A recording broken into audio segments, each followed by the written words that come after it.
Well, welcome to the Speak with People podcast. My name is Jason Rates, and I'm so excited you're joining us today. We believe that healthy communication is oxygen for our relationships and our leadership. So whether you communicate one-on-one, to a team, from a stage, or from behind a screen, your communication matters. Your communication is your leadership currency.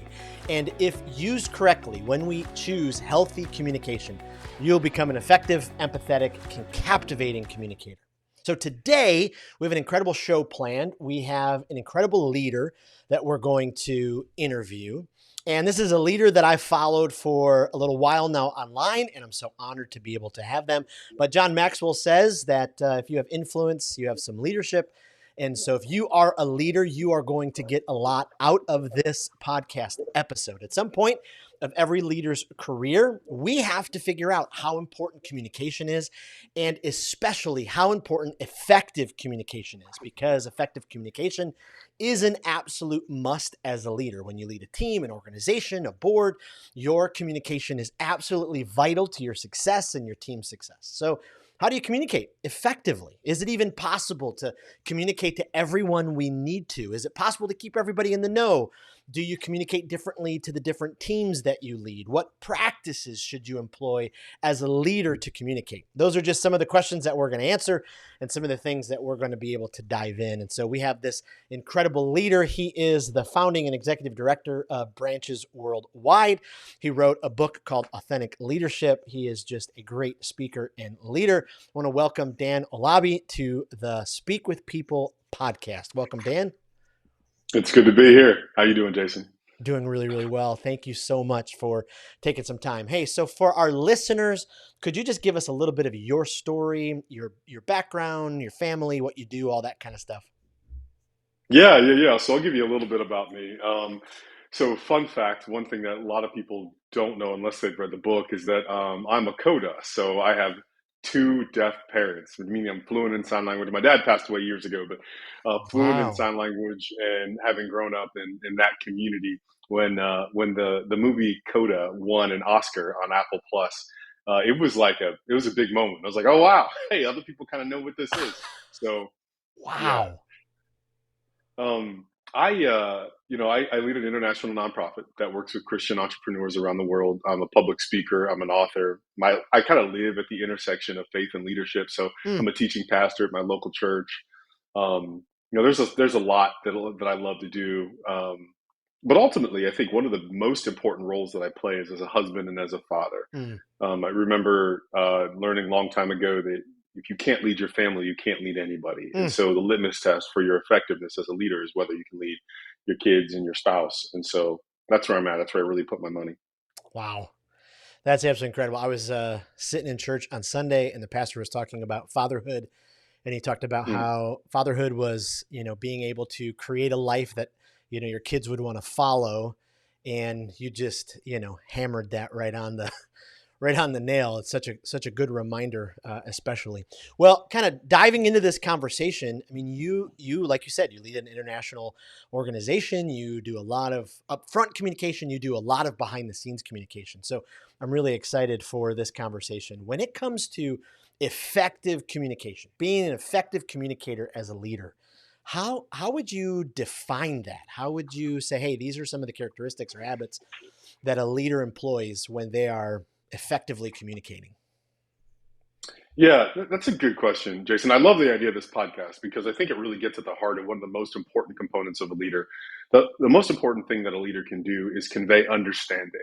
Mm, I think when people get it and they're like, I see, when their eyes are open, teachers talk about like the light bulb going on, or people yep. talk about being woke or the aha moment. Like all that is really trying to get at this like moment of clarity, this moment of understanding where once you see it, you can't unsee it. And once you see it, it animates all your actions from that point on. Wow. And so people don't need to be pushed when they understand. Like when they understand, they get it. They're like they're running towards it. And so a leader can get a lot done if they're just effective in helping people understand. Like that's the Mm. primary thing. What do so many leaders, we have the choice. At Speak with People, we like to say, your communication, you just hit on this as well. Your communication is your currency. And so as a leader, if you're going to inspire people, you're going to get them to go from point A to B, you're going to bring them along with you, you've got to communicate. And so every leader has that choice. You can communicate in healthy ways or you can communicate in unhealthy ways. Why do you think so many leaders sometimes tend to fall in the unhealthy category with their communication? Like, do you have any thoughts around that? Yeah, I do. Yeah, yeah. No, that's a great question.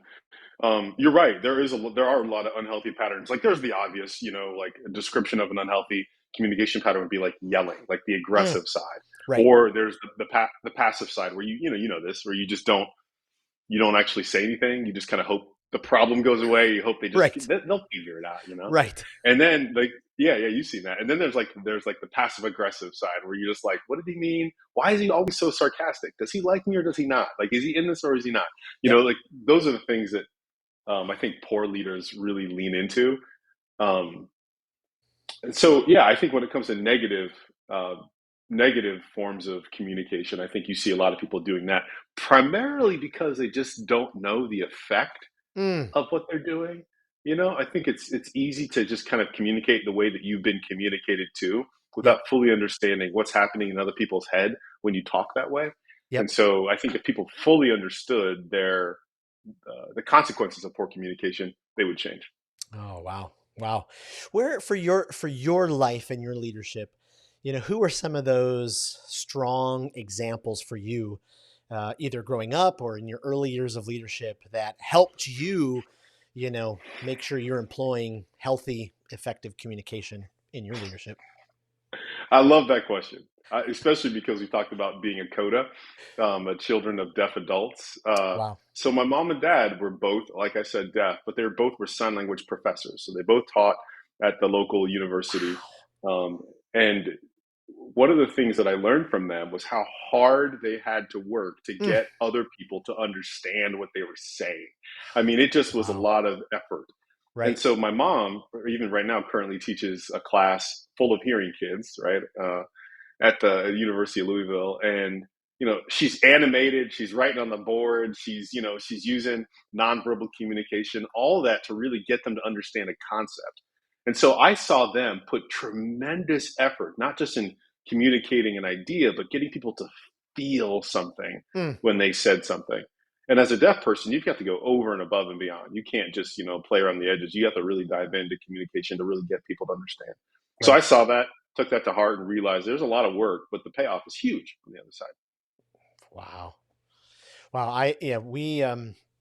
The church I pastored years ago in central Michigan, we had a couple that was deaf, and just getting to know them and just what you talked about, some of the challenges, the things that we take for granted so often, is just incredible to watch them continue to just move forward, and is just so incredibly important.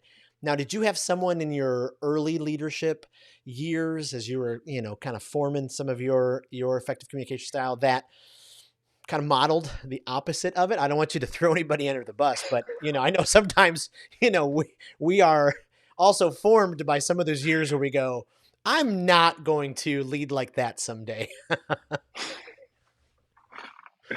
Yeah, yeah, yeah. So let me round that out though with the people who I thought were really good. I remember listening to a talk one time, and I heard Erwin McManus Mm, preach, and I think when I left, and him and uh, Craig Rochelle, I think when I left both of those talks, I was like, those guys are the best I've ever seen.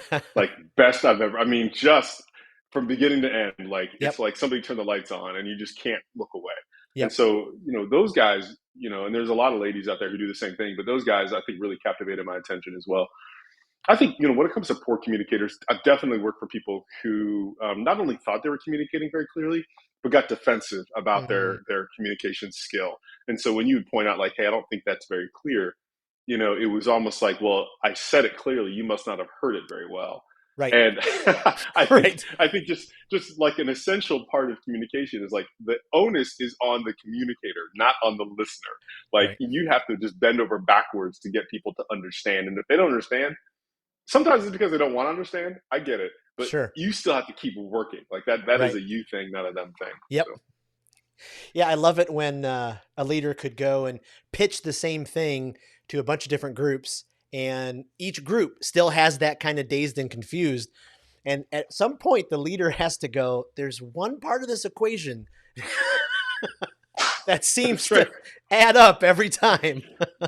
That's right. That's right. I had a friend who say one time he'd say, "Look, like if everybody in the room keeps telling you that you have a tail, at the very least, turn around and look. It's just check to see if they're right." Oh, Yeah. that's so good.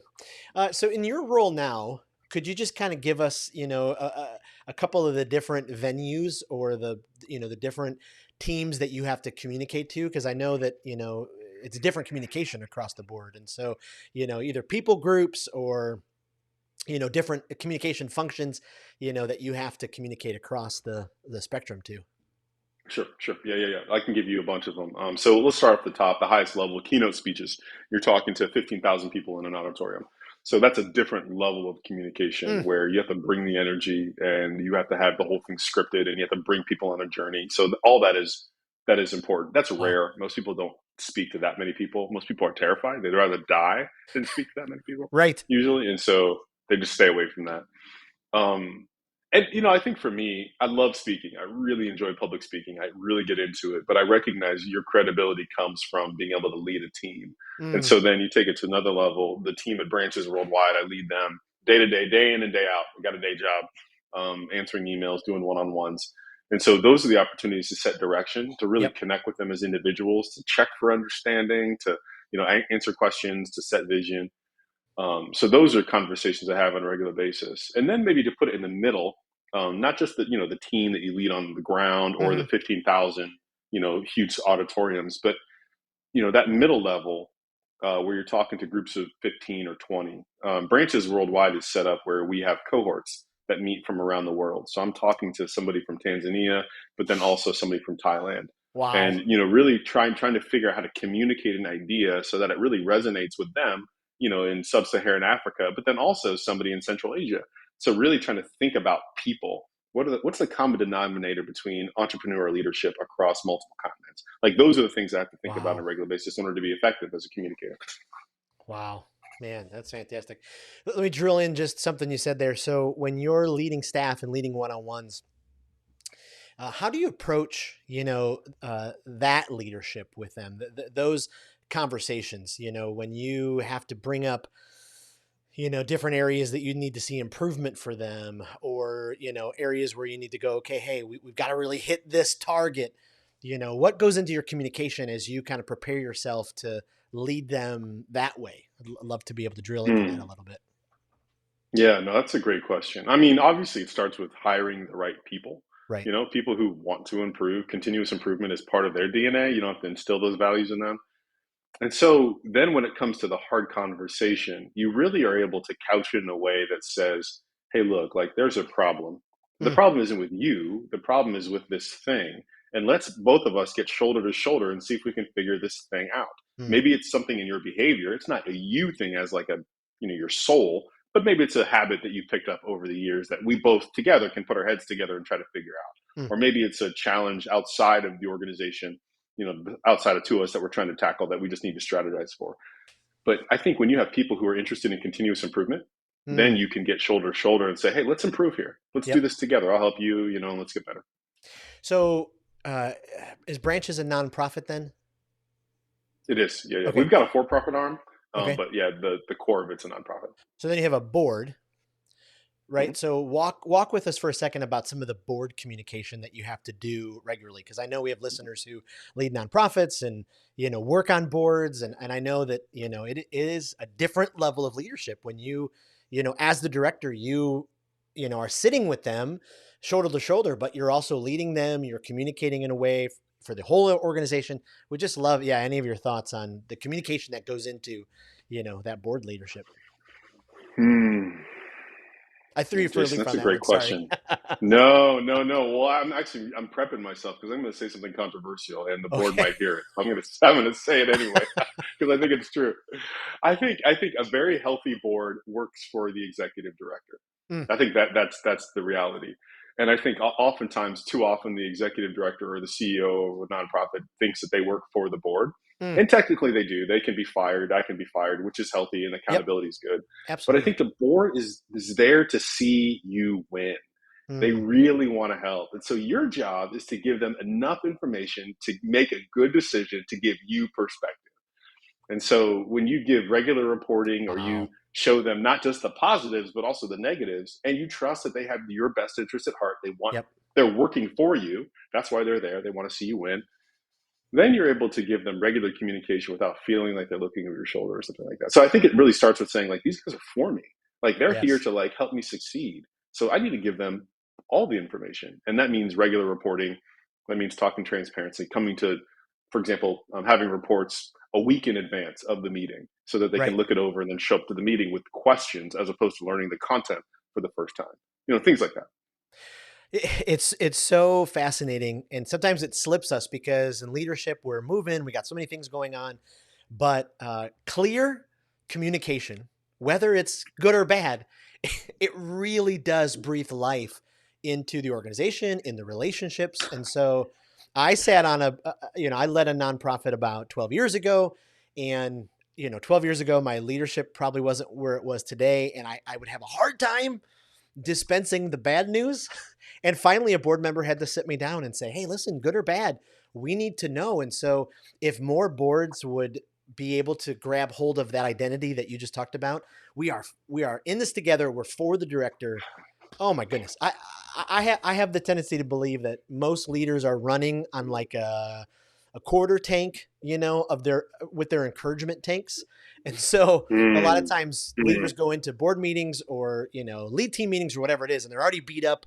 They're already waiting for the arrows. But if we had those kind of healthy boards where we could go in and say, okay, we're in this together. Let's improve together. Here's the information, good or bad. That's so yeah, powerful. I mean, that's just gold. I No, agree. I, I agree. I That's well said. Well said. appreciate you going off a little bit there. That was that was good. Mm, yeah. So as you lead people in teams, it's gonna happen. Drama flares at times. This leader gets upset because maybe they weren't in the know, or they wanted this promotion, and they're tired of hearing about the things that are happening from other people. When we have employees that or team members that complain about not being in the know, like how do we remedy that? How do we make sure that the right people are in the know? What are some ways that we can help make sure our teams are communicated with? And I know that goes right back to just being an effective leader, yeah, effective communicator as a leader. But yeah, would love some of your thoughts on that. Yeah, yeah. I think for me, and I'm really glad that you thought of this question because I think it really gets to the core of organizational leadership. I think Mm, organizational leadership really comes down to making sure that everybody kind of understands what the marching orders are, and there's no room for miscommunication. Because yeah, ultimately, what happens is when somebody doesn't understand something or they feel like they didn't get clear instruction, then that leaves room for a lack of accountability. We're like, "Well, I didn't get it in the first place. How was I supposed to right, do it? How can you hold me accountable to something I didn't even know I was supposed to do in the first place?" And now you're right, like as a leader, you're fighting with one arm because they're like, why didn't you make it clear to start with? right. So you're really hitting on something that's important. Obviously, there's three different things that you can think about. I mean, there's cascading communication, where if you're in a large organization, you have the CEO or the executive that sends out an email, and then his direct reports underneath that sort of craft their own email based on what that guy said or what that lady said, and then send it down to their team. So everyone's Yep, responsible for communicating the essence in a way that everybody understands. That's one way to do it. Another way is to do an all hands on meeting where you just kind of say everything to everybody at one time. And you say, hey, this is what the organization is mm, doing next. Any questions? Kind of like a town hall. yep, Another one is doing regular videos, where you send out, regular updates and letting people know, hey, here are the changes that we're making. right. Email me if you have any questions. So there's a lot of different ways that you can do it. I think you said it earlier, Jason. Though the key is, I don't know if you meant to alliterate this way, but I'll give you credit for it. Okay. The key is clear, consistent communication. Mm, I mean, the clarity part is really important. Like John Maxwell says it over and over again. He's like, look, at the very least, the most essential thing is be clear. yep, Don't be like, don't be cute, don't be right, clever. right, Just say it. Like be right. clear. We are running into a fiscal cliff. We have to raise $50,000 in the next Right. 2 days. Like just be clear and then be So good. consistent. And then, that communication piece. So. Ah, that's so good. Yeah, we want to. especially those of us more on the artsy side of life and personality at times. I'm a 4 on the Enneagram, so the creativity and the romanticism, and hence kind of Yeah, my background of eclectic images. Sometimes, yeah, we want to do that, and I keep coming back to Story Brand by Donald Miller over and over, and he's just like what you just said: stop being cute, make sure people understand. yep. Show Just them the button to press, like lead them by the yes, nose, make it stupid clear so there's yes, zero excuse. The point of communication is accountability. So right. everybody's like, we understand. Like that's the primary point of it. That's so good. So as we're leading our teams, there are going to be moments where some drama and conflict, do pop up. As a team leader, how do you deal with that when it happens? Typically the person I found who's, kind of spearheading the drama, maybe they're starting to say things around the office like, well, I didn't know about this and I can't believe this, and those kind of things. So take us through what you do when those kind of situations happen when it comes to, communicating with them. Yeah, yeah.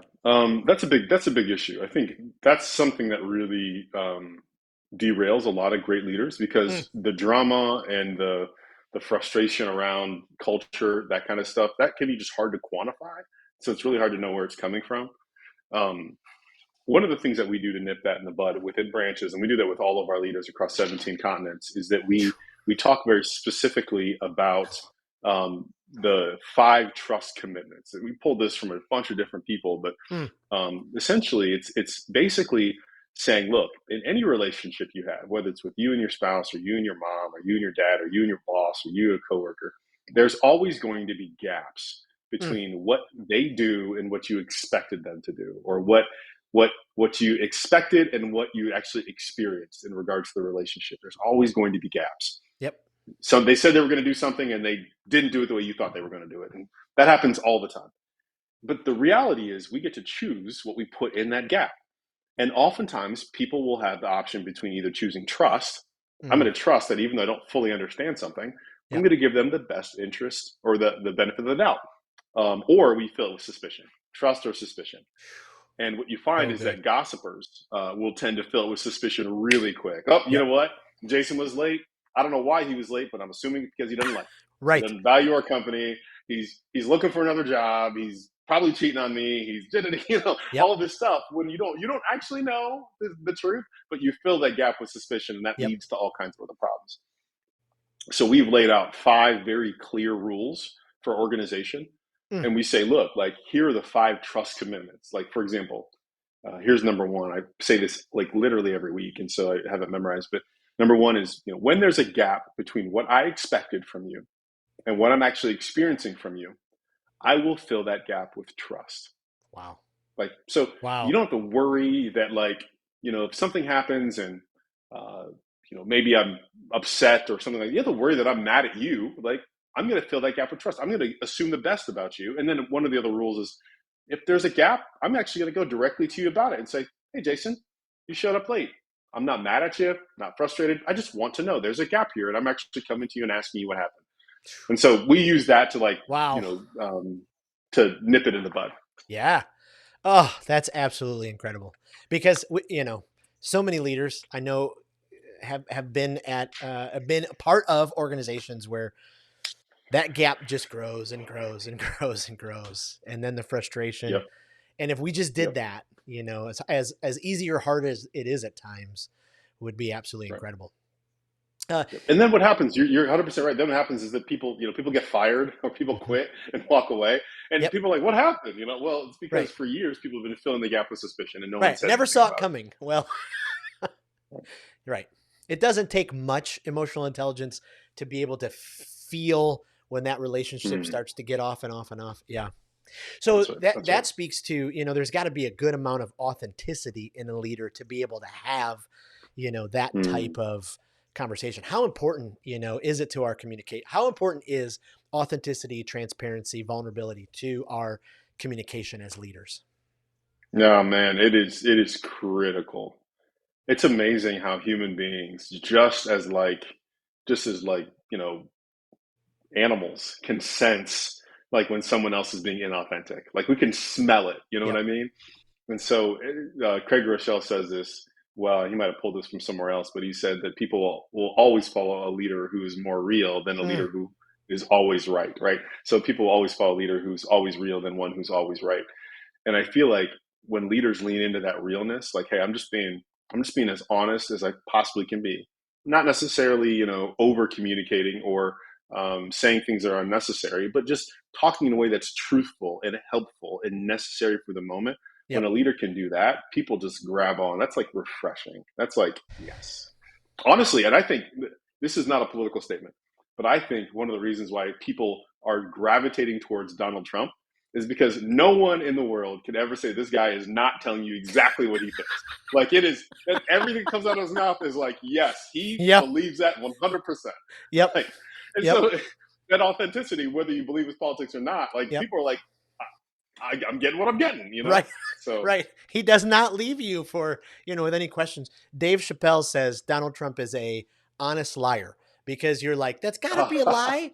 But no, he's just this is just his honest self. yeah, he's saying exactly what he believes to be true, and I Yep. think some people find that refreshing. Obviously, some people find that repulsing. Just whatever. But the authenticity piece, I mean, that's there, and that just naturally for some people just really like that. That's the hook. Like I don't have to worry about this guy thinking something that he's not saying. Oh yeah, absolutely. Could you just as a little plug before we finish up this interview, could you just tell us a little bit about your book, Authentic? You have the book right there. Look I at you! do. I Wow, do. Look at wow! that. 10 points. 10 points for you. 10 points for you. Thank you I very like much. that. No, once I saw it on your website, I was like, I have to get this, to get ready for this interview, and been reading through it. And I mean, I just, even the tagline grabs you: how to lead with nothing to hide, nothing to prove, nothing to lose. I mean, that authenticity. I mean, leaders are just, people are just hungry for that. Yeah, yeah. No, I'm glad that you said that. I think the book was a labor of love. I really enjoyed it. It came from my own personal experience of being inauthentic, and then having been a pastor for so long, and seeing so many people in my room, in my office, come to me and say things to me that they would never tell anyone else. They'd never tell their spouse. They'd never tell their parents. They'd never tell anybody. And most of the time, they were just ridiculously insecure, Yeah. constantly with something to hide, something to prove, and something to lose. And so what I found, especially with business leaders, I found that over and over. Every room they walk into, people think they're 10 feet tall and bulletproof, and they have to act that way Mm. again and again and again. It was sabotaging their ability to actually lead with energy and effectiveness. And so I wrote the book, starting with my own experience, but also doing a ton of research and then writing specifically for people who are in a leadership position that don't see insecurity coming. They just almost don't think it should Wow. happen to them. And when it does, they're like, what's wrong with me? And Yep. well, it happens to everyone and you've got to Right. handle it. So the book teaches you how to do it. Oh, it's fantastic. And the insecurity thing. I mean, so many people think, well, that leader is not insecure. No, actually, that they're dealing with it. It's their shadow mission, and Shadow mission. I love that. I love that. That's a great concept. I preached on that one time. That is so yep, good. I yep. love that. I learned it from John Ortberg, so obviously Yep. I'm just a learner. But oh man, when You you got a when you good can book. start to Yeah. identify those shadow missions, and you're like, okay, that's me. This is where I need health. This is where I need authenticity. So powerful. Well, You got it. Dan, this has You got it. been incredible. I mean, thank you so much for pouring out, giving us some wisdom. Before I let you go, just a couple of rapid fire questions. People can kind of keep getting to know you. But is there a podcast right now that you either really much enjoy, either it's helping you grow as a leader, or it's just fun for you to listen to? Yeah, yeah. So the one that I listen to probably more often than not is called Presidential. Hmm. It's one that it's actually I think they stopped producing new episodes, or they do it every periodically or whatever. But it's basically a deep dive into every president in the United States. I was a history major a couple different Oh, times, and I love it because they give you just like, hey, here's what Chester Arthur was thinking, and I'm like, wow, yeah, like give me more of wow, that. So again, that's a nerdy thing. yeah. Nothing to do with a little bit to do with leadership for sure, but nothing to do with my ministry and the work I'm doing right now. So Absolutely. You've traveled the world. What's been the favorite country so far that you visited? yeah, a favorite country. There's a lot of beautiful places Thailand, Tanzania. I was in Kenya a couple weeks ago, heading to Zimbabwe in about a week and a half. So Wow. a lot of really beautiful places. The place I loved the most, though, was Costa Rica, specifically last September. I took my family there, and my girls had never been out of the country before. Mm, And so we're not, we don't do soft landings, we do hard landings. So like, we're going to rent a car in Costa Rica, or we're going to drive, we're going to go buy food at the grocery store. I mean, so we're just going to kind of wow. live life as Costa Ricans. Yeah, And my girls, having them experience that, they're 10 and 7, having experiencing that authentic experience outside the country was good for me. So I'd say Costa Rica. that's amazing. Well, again, Dan, thank you so much for being a part of the Speak with People podcast today. Before I let you go, could you just tell us, where we could find you online, where we could look you up that way? Yeah, absolutely. So you can go to branchesworldwide.org. There's a lot of information about the work that we do with entrepreneurs around the world. You can also find on that page, there's information about me and speaking and things like that. You can go to Amazon.com. My book is on there. There's also another workbook that I recently just came out with. And so the workbook is available on Amazon as well. So those are the easy places. And then if you go to Facebook, I've got a large following there. If you go to Instagram or go to LinkedIn, you can find me, Dan Owolabi. Owolabi. Perfect. Well, thank you, Dan, for being a part, and we will link all the things that we talked about in the show notes, and so people have all of that available. So thank you again. Really appreciate your time. And thank you, listeners, for being a part of the Speak with People podcast. Just before I let you go, if you are wanting to be a more effective, empathetic, and captivating speaker, but you don't know where to start, you don't get in front of people all that often, but you want to be ready for when you do, Speak with People has written the public speaking pathway. It will help you with whatever place of the journey you are on, become a more effective, empathetic, captivating communicator. Just head to speakwithpeople.com/pathway. You can download a free ebook there that will help you become that kind of communicator that you want to be. And thank you so much for being a part of this podcast community. Don't forget, we have a Facebook group. Just search the Speak with People community on Facebook. And every day we're putting in different resources and videos and podcasts to help you grow as a communicator so you can change your world with your words. Again, this podcast exists because we really do believe our words matter. We believe healthy communication is oxygen for our relationships and our leadership. So whether you communicate one-on-one, to a team, from a stage, or from behind the screen, we hope that our time today encourages you to choose to communicate in healthy ways. We know that you will change your world for the better as you do. Thank you again for joining us, and we'll see you next week on the Speak with People podcast.